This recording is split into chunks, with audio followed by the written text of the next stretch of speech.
बीते दिनों मैंने केतु के बारे में एक सूत्र आपको समझाया था, पुनः आज देवगुरु बृहस्पति के बारे में आपको समझाता हूं। भूल कर भी ना करें ये भूल, यदि देवगुरु बृहस्पति आपकी कुंडली के इन भावों में, किन किन भावों में, तो नोट करिए।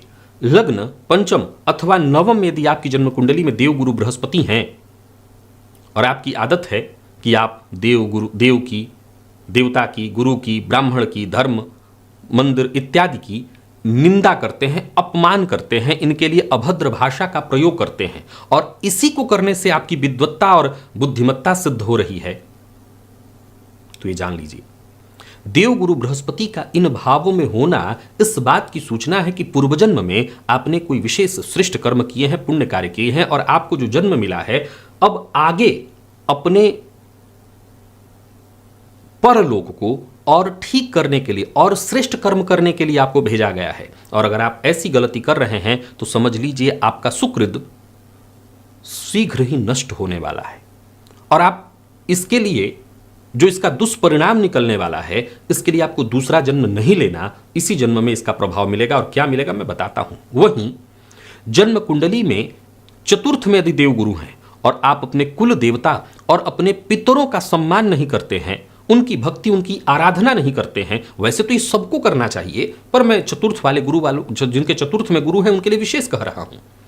जिनकी कुंडली के सप्तम में गुरु हैं और वो पर स्त्री गमन की बुरी आदत से ग्रसित हैं और जिनके दशम में गुरु हैं और आप अपने अहंकार के वशीभूत किसी को समझते नहीं हैं, किसी का सम्मान नहीं करते, माता पिता बाकियों का अपमान करते रहते हैं,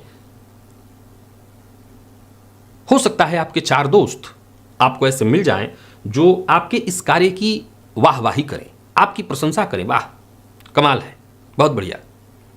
पर ये तय जानिए, ऐसा करके आप अपने देवगुरु बृहस्पति को खराब कर रहे हैं। कुंडली के केंद्र के 4 भाव और त्रिकोण के 2 भाव, इन 6 भावों में देवगुरु हैं तो आप इतना जान लीजिए कि निसंदेह पूर्वजन्म के किसी विशेष श्रेष्ठ पुण्य कर्म के फलीभूत आपको गुरु यहां पर प्राप्त हुए हैं और ये इस बात की सूचना दे रहे हैं कि जीवन में आपके लिए सब कुछ बड़ा ही सहज सरल होने वाला है।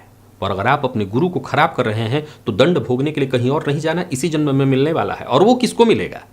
देखते ही देखते आपकी पीढ़ियों को भुगतना पड़ेगा। विश्वास मानिए, गुरु के खराब होने से आने वाली पीढ़ियां बर्बाद हो जाती हैं, चाहे वो बच्चे न होना, घर में मांगलिक कृत्य होना, ऊंचाई, धन, संपन्नता, सुख, जीवन से एक जो आशा है, ये आशा उत्पन्न करते हैं देवगुरु बृहस्पति। उस आशा को समाप्त करके शनि का प्रभाव बढ़ता है और जीवन पर केवल और केवल उदासीनता की छाप लग जाती है।